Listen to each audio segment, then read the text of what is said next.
अस्सलामुअलैकुम स्टूडेंट्स, मेरा नाम है अबरार अली जुनैद और आप देख रहे हैं अपना favourite YouTube channel the knowledge translator.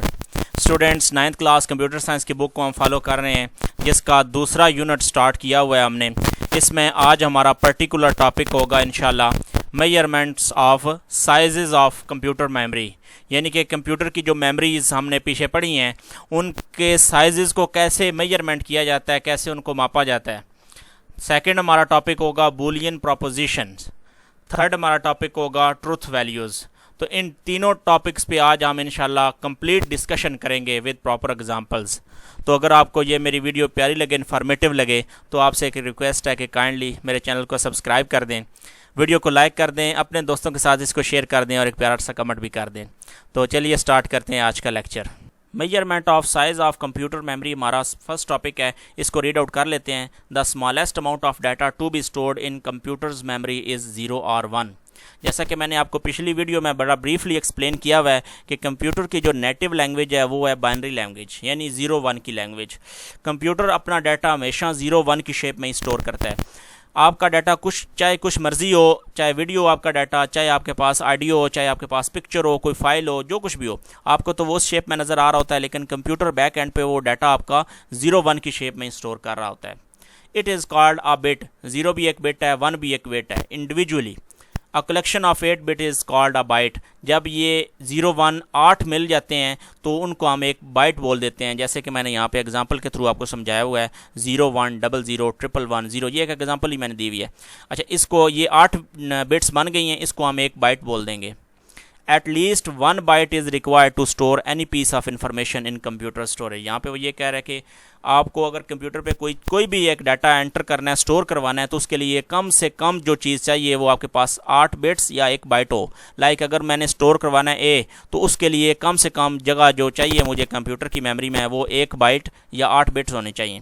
अगर मुझे 2 लेटर स्टोर करवाने हैं ए बी, उसके लिए मुझे 8 और 8 16 बिट्स चाहिए मुझे, या 2 बाइट्स चाहिए, तो फिर वो मेरा ए और बी दोनों लेटर्स वहाँ पे स्टोर हो सकेंगे। On both primary and secondary storage devices data is stored in the form of bytes. यानी प्राइमरी और सेकेंडरी दोनों जो डिवाइसेस हैं, स्टोरेज डिवाइसेस जिन पे डाटा स्टोर हो सकते हैं आपका, वो सारा कुछ आपका बाइनरी शेप में स्टोर होता है, 0-1 की शेप में स्टोर होता है। साथ में उसने टेबल गिवन है जिसमें उसने मुख्तलिफ यूनिट्स दिए हुए हैं, उसके साथ उसके साइजेस भी दिए हुए हैं। लाइक बिट, वो मैंने आपको समझा दिया है कि स्मॉलेस्ट यूनिट है या 0 या 1, इसको एक बिट बोल देंगे। सेकंड है बाइट, ग्रुप ऑफ 8 बिट्स, यहाँ पे मैंने आपको एग्जांपल के थ्रू भी समझा दिया है। उससे बड़ा पैमाना है, उससे बड़ा यूनिट है किलो बाइट। 1024 बाइट मिलेंगे तो आपके पास 1 किलो बाइट बन जाएगा। 1024 आपने याद रखना है, ये सब के साथ यूज़ होना है। अच्छा, किलो बाइट से बड़ा पैमाना है मेगाबाइट्स, उसे एमबी भी बोलते हैं। तो 1 MB कितना होता है? 1024 किलो बाइट्स। आपने बस ये चीज़ ध्यान में रखनी है कि जो अगली चीज़ आएगी वो पिछली को 1024 से मल्टीप्लाई करने से आएगी। तो मेगाबाइट्स था, इससे पीछे किलो बाइट्स था, तो 1024 किलो बाइट्स को हमने बोल दिया 1 मेगाबाइट्स। अच्छा, नेक्स्ट है गीगाबाइट। तो गीगाबाइट से जो पिछली होगी मेगाबाइट, उसको 1024 के साथ मल्टीप्लाई करवाएंगे तो वो गीगाबाइट बन जाएगा। Next is terabyte. टेराबाइट को 1024 गीगाबाइट के साथ मल्टीप्लाई करवाएंगे तो वो 1 टेराबाइट बन जाएगा। लास्ट है पेटाबाइट्स। तो ये 1 PB, इसको आप 1024 TB के साथ टेराबाइट के साथ मल्टीप्लाई करवाएंगे तो ये 1 PB बन जाएगा आपके पास। कंप्यूटर की मेमोरी भी ग्रेजुअली देखें इंक्रीज़ होती जा रही है, छोटा पैमाना, उससे बड़ा पैमाना, उससे बड़ा पैमाना। लाइक हमारी डेली लाइफ में जैसे इस्तेमाल होती है कोई चीज़, 1 पाव होती है, उससे बड़ा पैमाना आधा किलो हो गया, उससे बड़ा पैमाना 3 पाव हो गया, उससे बड़ा पैमाना 1 किलो हो गया, and up to so on. ऐसे ही कंप्यूटर की जो मेमोरी होती है वो ग्रेजुअली इंक्रीज़ होती जा रही है। तो इस टेबल पर उसने आपको कंप्लीट वाज़ह कर दिया कि कितने यूनिट्स हों तो उसका साइज़ कितना बनेगा। जो अगर चीज़ आपको 1 मेगाबाइट्स की स्टोर करवानी है तो उसके लिए आपके कंप्यूटर की मेमोरी कम से कम 1024 किलो बाइट्स होनी चाहिए, तब वो आप डाटा स्टोर करवा सकेंगे। आज का हमारा दूसरा टॉपिक है Boolean proposition. A proposition is a sentence that can either be true और फॉल्स। अच्छा, सबसे पहले आपने ये ज़हन में रखना है कि प्रोपोजिशन बोलते हैं जुमले को, सेंटेंस को। सेंटेंसेस वो जो हमारी आम डेली लाइफ में इस्तेमाल होते हैं। लाइक अगर मैं यहाँ पे आपको एग्जांपल दूँ, some one from our school can join Pakistan cricket team. हमारे स्कूल में से कोई एक लड़का पाकिस्तान क्रिकेट टीम को ज्वाइन कर लेगा, ये भी एक जुमला है। I will get A+ grade in board exam. मैं बोर्ड के एग्ज़ाम में A+ ग्रेड के साथ कामयाबी हासिल करूँगा, ये भी एक जुमला है। लाइक वाइज सारे ये आप नीचे लिखे हुए हैं। अच्छा, मैं आपको जो समझाना चाह रहा हूँ कि सारे सेंटेंसेस को हम प्रोपोजिशन बोल जाएंगे, लेकिन बूलियन प्रोपोजिशन उसे बोलेंगे जिसके दो ही केसेस बनेंगे, या ट्रू होगा या फॉल्स होगा। लाइक अगर हम पहले की बात करें, some one from our school can join Pakistan cricket team, इसके कॉन्सिक्वेंसेस दो ही बन सकते हैं। या तो उस स्कूल में से कोई ज्वाइन कर लेगा तो ये ट्रू बन जाएगा, अगर उस स्कूल में से किसी ने भी ज्वाइन ना किया तो ये फॉल्स बन जाएगा। सेकंड पे आ जाएं, ये जो सेकंड सेंटेंस है या सेकंड प्रोपोजिशन लिखा हुआ है, सेंटेंस को आप प्रोपोजिशन भी बोलते हो। आई will get A+ grade in board exam. मैं बोर्ड के एग्ज़ाम में A+ ग्रेड हासिल करूँगा। या तो वो कर लेगा A+ ग्रेड हासिल, या वो नहीं करेगा। अगर कर लेगा तो उसे हम ट्रू बोल देंगे, अगर नहीं करेगा तो उसे हम फॉल्स बोल देंगे। बूलियन कहते हैं, बूलियन बेसिकली दो में से निकला है, या इसके दो ही ऑप्शन है, ट्रू, फॉल्स, येस, नो। इस तरह एक तीसरी एग्जांपल है, I want to excel in mathematics. मैं मैथमेटिक्स में शानदार कामयाबी या महारत हासिल करना चाहता हूँ। तो ये आपके पास ये भी या ट्रू हो जाएगा या फॉल्स हो जाएगा। This year Pakistan super league final match will be played in Lahore. इस साल पाकिस्तान सुपर लीग PSL जो मैच होगा वो लाहौर में खेला जाएगा। ये भी एक सेंटेंस है, ये भी या ट्रू हो सकता है या फॉल्स हो सकता है।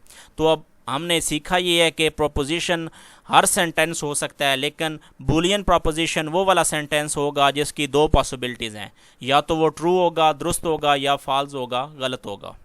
यहाँ पे ये कह रहे हैं कि we can also assign some letter to proposition as shown in the following, यानी कि हम प्रोपोजिशन को या सेंटेंसेस को कोई लेटर भी असाइन कर सकते हैं। लाइक यहाँ पे उसने किया हुआ है आई प्ले चेस, इसको P बोला हुआ है। तो नेक्स्ट, अच्छा, इसका फ़ायदा ये है कि एक बहुत बड़ा सेंटेंस को हम बार बार अपनी प्रोग्रामिंग लैंग्वेज में लिखें, इससे बेहतर ये है कि हम उसका एक शॉर्ट सी टर्म बना लेते हैं, एक शॉर्ट सा उसको लेटर साइन कर देते हैं, ताकि नेक्स्ट हमें कैलकुलेशन में जस्ट ये P वाला इस्तेमाल करना पड़े, आई प्ले चेस सारा ना लिखना पड़े। Next, I want to excel in mathematics, इस पूरे को सेंटेंस को, प्रोपोजिशन को हमने Q का नाम बोल दिया है। तो नेक्स्ट जब भी हमें इसकी ज़रूरत पड़ेगी आई प्ले चेस, वहाँ पे हम P लिख दिया करेंगे सिंपली, और जब हमें I want to excel in mathematics की ज़रूरत पड़ेगी उसकी जगह पे हम Q लिख दिया करेंगे। आज की वीडियो का लास्ट टॉपिक है ट्रुथ वैल्यूज़। ये टॉपिक भी पिछले टॉपिक के साथ ही रिलेटेड है, बूलियन प्रोपोजिशन के साथ ही। Every proposition take one of two values, true और फॉल्स। अभी अभी हमने रीड आउट किया है कि हर बूलियन प्रोपोजिशन की दो ही वैल्यूज़ हो सकती हैं, या वो ट्रू होगी या फॉल्स होगी, और ये ट्रू और फॉल्स वैल्यू, इन दोनों वैल्यूज़ को हम बोलेंगे ट्रुथ वैल्यूज़। यानी कि अगर किसी की कोई जुमला, कोई सेंटेंस ट्रू है तो उसे हम बोलेंगे इसकी ट्रुथ वैल्यू ट्रू हो गई है। अगर कोई जुमला गलत है तो उसे हम बोल देंगे कि उसकी ट्रुथ वैल्यू फॉल्स हो गई है। Truth value is given on the basis of truthfulness.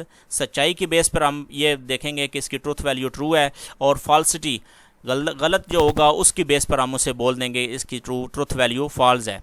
Example हम रीड आउट करते हैं तो आपको ज़्यादा आइडिया हो जाएगा। ये एग्जांपल है, assume P equals to Islamabad is the capital of Pakistan. Islamabad Pakistan का कैपिटल है, दारुल हुकूमत है। इस जुमले को पढ़ते साथ ही आपको पता चल गया कि ये जुमला ठीक है, तो इसकी ट्रुथ वैल्यू ट्रू हो जाएगी। You can assign the truth value true to this proposition, यानी कि इस प्रोपोजिशन को, इस जुमले को, इस बूलियन प्रोपोजिशन को आप ट्रुथ वैल्यू जो असाइन करेंगे वो ट्रू होगी। नेक्स्ट वो कह रहा है, नो एज्यूम अनदर प्रोपोजिशन, एक और प्रोपोजिशन हम एज्यूम करते हैं, Q equals to the sun rises in the west. Sun मगरब से तुलू होता है। ये इस जुमले को पढ़ते साथ ही आपको पता चल गया कि ये जुमला तो फॉल्स है, ये प्रोपोजिशन, बूलियन प्रोपोजिशन तो फॉल्स है, क्योंकि सूरज तो जो है वो मशरक से तुलू होता है। तो आप इसको ट्रुथ वैल्यू जो असाइन करेंगी वो फॉल्स हो जाएगा। तो ट्रुथ वैल्यू बेसिकली वो वैल्यू होती है जो आप प्रोपोजिशन को असाइन करते हो। अगर आपने इसको असाइन कर दी ट्रू तो उसकी ट्रुथ वैल्यू ट्रू बन जाएगी, अगर आपने इसको असाइन कर दी फॉल्स तो वो बन जाएगी false truth values. If we have proposition R equals to I have completed my homework, अगर एक आप कंसिडर कर रहे हो कि मैंने अपना होमवर्क कंप्लीट कर लिया है, then the truth value depends on the person who is assigning it. तो अब ये इस बंदे पे डिपेंड करता है जिसने इसको असाइन किया है। If a person has completed is homework, अगर उसने अपना होमवर्क कर लिया है, then he can assign truth value, otherwise false. अब यहाँ पे ये देखें, अगर उसने वो अपना होमवर्क वाकई कंप्लीट कर लिया हो तो हम इसको ट्रुथ वैल्यू ट्रू बोल देंगे। अगर उसने अपना होमवर्क कंप्लीट ना किया हो तो उसे हम बोल देंगे कि इसकी ट्रुथ वैल्यू फॉल्स है। तो ट्रुथ वैल्यू बेसिकली, अगर मैं आपको बिल्कुल सादा अल्फाज में बताऊं तो ट्रुथ वैल्यू बेसिकली वो वाली वैल्यू होती है जो हम जुमलों को खुद असाइन करते हैं, हम सेंटेंसेस को, बुलियन प्रोपोजिशंस को हम खुद असाइन करते हैं। अगर हमने उसको असाइन कर लिया ट्रू तो उसकी ट्रुथ वैल्यू ट्रू बन जाएगी, अगर हमने उसको असाइन कर दी फॉल्स तो उसकी ट्रुथ वैल्यू भी फॉल्स ही बन जाएगी। इसके साथ ही आज का हमारा टॉपिक एंड हुआ। आइए एक समरी देख लेते हैं, ओवरव्यू देख लेते हैं कि आज हमने क्या कुछ कवर किया। फर्स्ट ऑफ ऑल हमारा फर्स्ट टॉपिक था measurements of size of computer memory. Computer memory का साइज़ मालूम कैसे करते हैं, उसका साइज़ की मेजरमेंट मापते कैसे हैं, इसके पे हमने ब्रीफली डिस्कशन की, जिसमें हमने ये देखा कि सबसे स्मॉलेस्ट यूनिट था वो बिट था। 0 को या 1 को हम एक बिट बोल देते थे, 8 जब बिट्स मिलती थी उनको हम एक बाइट बोल देते थे। ऐसे ही इसकी आगे हम बाइट से किलो बाइट्स पे गए, फिर किलो बाइट से mega byte and up to so on. Next हमारा टॉपिक था Boolean proposition. Proposition basically sentences या जुमले को बोलते हैं। बूलियन प्रोपोजिशन, बूलियन बोलते हैं 2 से निकला है, यानी कि इसकी 2 ही वैल्यूज़ होंगी, या ट्रू होगा या फॉल्स होगा, तो उसे हम बोलते हैं बूलियन प्रोपोजिशन। इसकी भी हमने डिफरेंट एग्जांपल्स की। लास्ट हमारा टॉपिक था ट्रुथ वैल्यूज़, जो कि इसके साथ ही रिलेटेड था, बूलियन प्रोपोजिशन के साथ ही। इसमें हमने ये देखा कि अगर हम किसी प्रोपोजिशन को ट्रू वैल्यू असाइन कर देते हैं तो उसकी ट्रुथ वैल्यू ट्रू बन जाएगी। अगर हम उस प्रपोजिशंस को फॉल्स वैल्यू असाइन कर देते हैं तो उसकी ट्रुथ वैल्यूज़ भी फॉल ही बन जाएगी। तो ये हमारे पास ट्रुथ वैल्यूज़ का सारा कंसेप्ट था। इसके साथ ही आज का हमारा टॉपिक एंड हुआ। आई होप सो कि आपको ये टॉपिक इन्फॉर्मेटिव लगा होगा। तो अगर आपको ये मेरी वीडियो प्यारी लगे, इन्फॉर्मेटिव लगे, तो आपसे एक दफ़ा फिर रिक्वेस्ट है कि काइंडली मेरे चैनल को सब्सक्राइब कर दें, वीडियो को लाइक कर दें, अपने दोस्तों के साथ शेयर कर दें और एक प्यारा सा कमेंट भी कर दें। मिलते हैं एक नेक्स्ट इन्फॉर्मेटिव वीडियो के लिए, तब तक के लिए अल्लाह हाफिज़।